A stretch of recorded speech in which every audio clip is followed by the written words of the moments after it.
No vídeo de hoje vamos trazer a análise do BRCR11, o fundo de escritórios do BTG Pactual. Um cenário de maior trabalho híbrido ou remoto, a alta vacância com uma grande quantidade de metros quadrados disponíveis para locação e um cenário econômico desafiador fizeram com que a cota do fundo tivesse uma queda significativa nos últimos anos, desde o início da pandemia. Vamos analisar os seus principais números, identificar como está o seu portfólio e comparar com outros fundos de escritório. Se você gostar do nosso conteúdo, fique à vontade para curtir, compartilhar e se inscrever em nosso canal.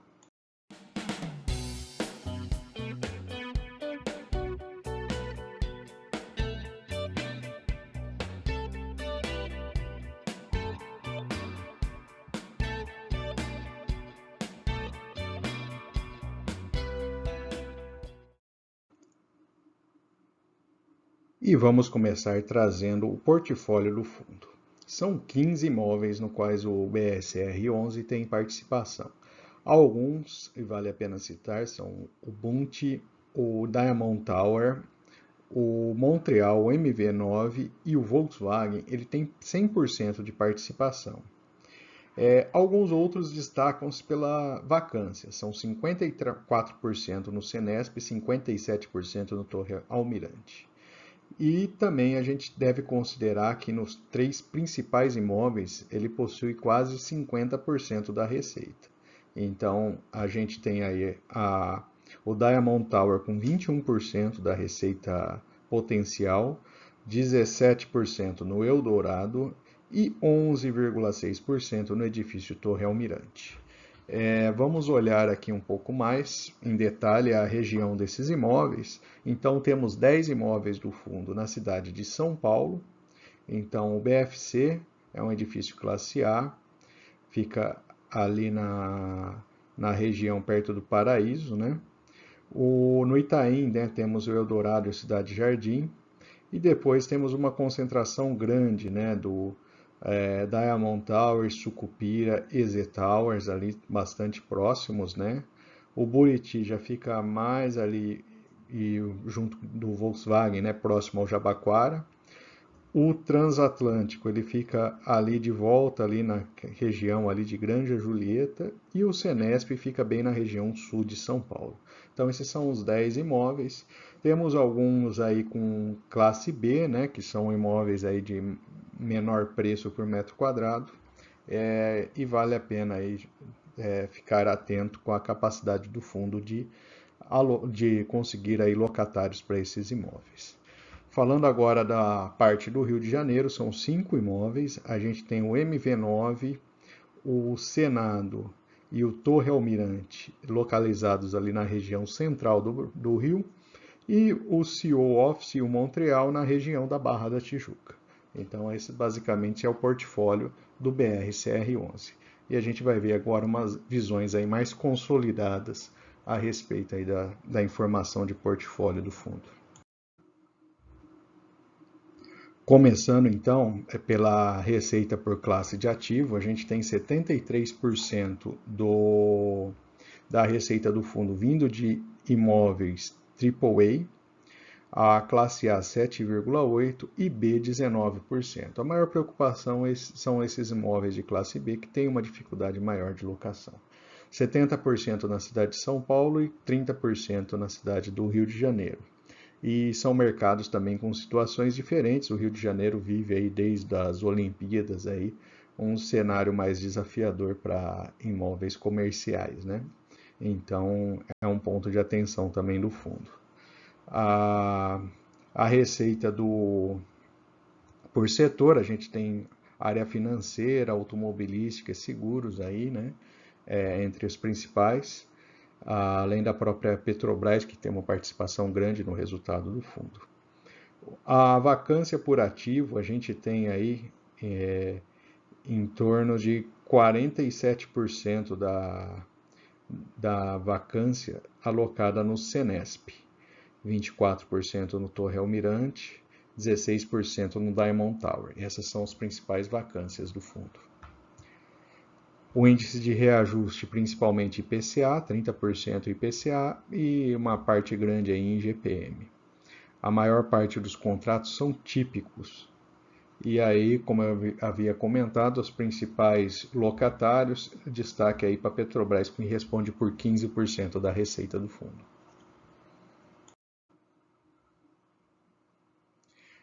Trata-se também de um fundo com gestão ativa de portfólio.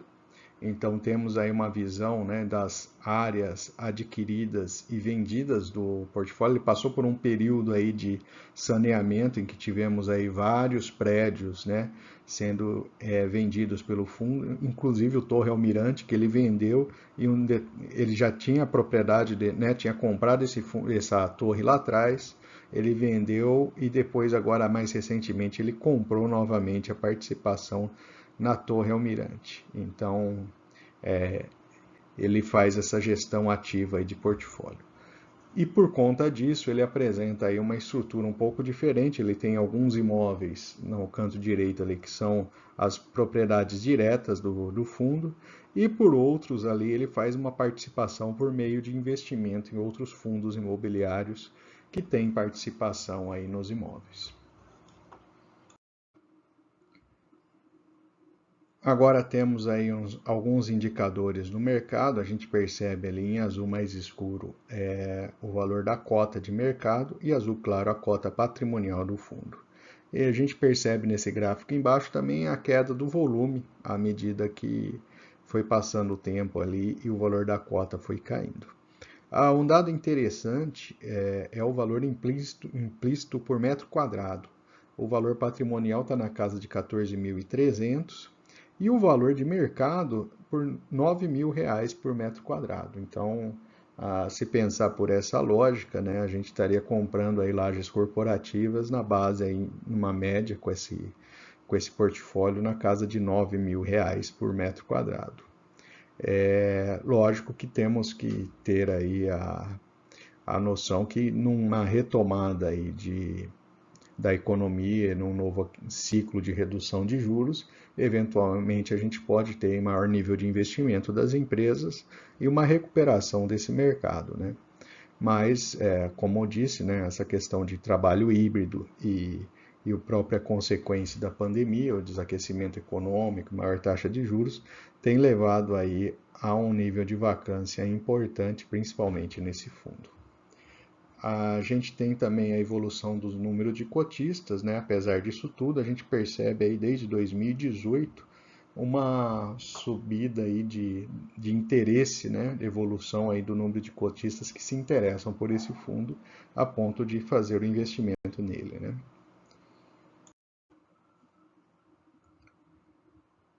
Agora temos nesse primeiro gráfico a evolução da vacância financeira, né, e a receita contratada do fundo, a vacância na casa de 18,4%, e do lado direito os resultados, né, tanto de lucro, FFO ajustado, quanto distribuição. E chama atenção que a distribuição nesse momento tem sido ligeiramente aí maior, principalmente que o FFO ajustado.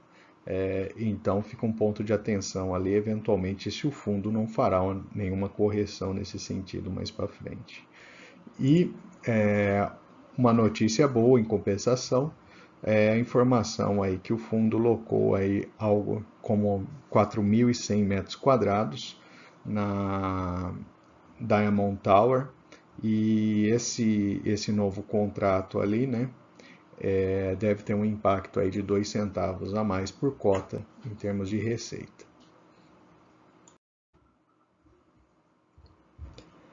Agora vamos comparar o fundo com outros fundos de lajes corporativas. É um setor aí que sofreu muito durante a pandemia, né? Mas vamos ver como é que estão os principais indicadores.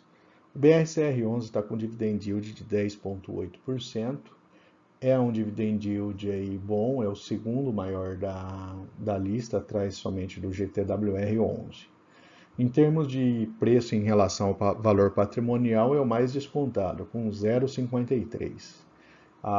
O crescimento do dividend yield em 3 anos foi de apenas 1%, né, perdendo aí por o principal foi o HGRE11, que cresceu 7%.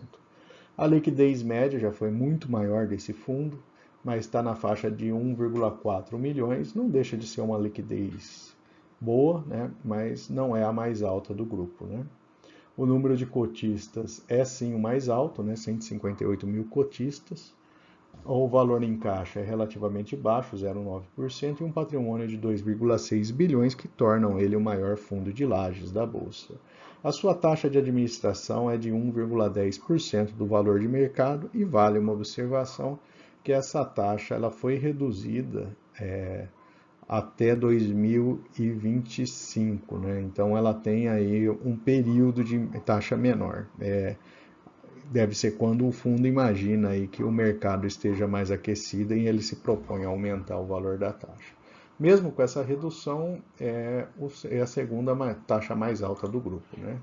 Agora, comparando o histórico de investimento, a gente tem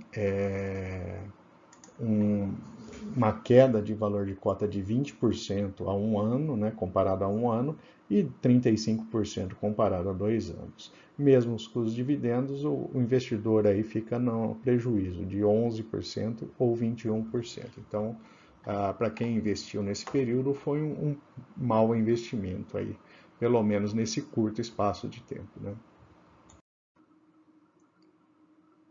O reflexo, né, dessa queda a gente observa na curva de variação de valor da cota, que ela claramente aí vem uma tendência de queda nos últimos tempos, inclusive ela está aí no menor valor aí nesse horizonte de 5 anos. E gostaria de ver aí deixe nos comentários se você já teve ou tem cotas do BRCR11, né? E se tá com um prejuízo muito relevante no fundo, apesar de ele ter sido um pagador de dividendos ali ao longo do tempo, né? Então temos aí 52,8 com valor patrimonial de 99, né? Então é uma diferença bastante relevante em relação ao valor patrimonial da cota.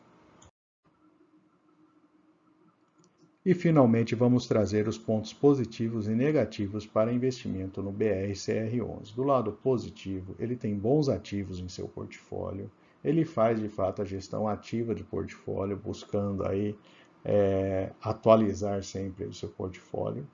A cota está sendo negociada a um valor historicamente baixo, bastante baixo, tanto em relação ao seu valor patrimonial quanto em relação ao histórico de cotação. A boa liquidez e um grande número de cotistas, né? É um dos fundos aí, né? Antes da pandemia era tido como um dos fundos aí mais famosos aí da bolsa, né? Do lado negativo, ele tem a concentração de receita potencial de 49,7, quase 50% em apenas 3 imóveis: o Diamond Tower, o Eldorado e o Torre Almirante. Os 2 primeiros em São Paulo e o terceiro no Rio de Janeiro, inclusive com alto nível de vacância, né? Então esse é um ponto de atenção aí para esse fundo. Ele tem a vacância elevada, né? E aí chama atenção o Torre Almirante, que acabei de citar, com 57% de vacância, e o Senesp em São Paulo com 54%. Então são dois prédios aí com uma taxa de vacância muito alta. E o pagamento dos últimos meses foi acima do lucro e do FFO. Ou seja, podemos imaginar aí que, caso ele não tenha receitas adicionais, ele deve aí trazer um ajuste aí nos seus proventos para baixo ali, para equacionar tudo.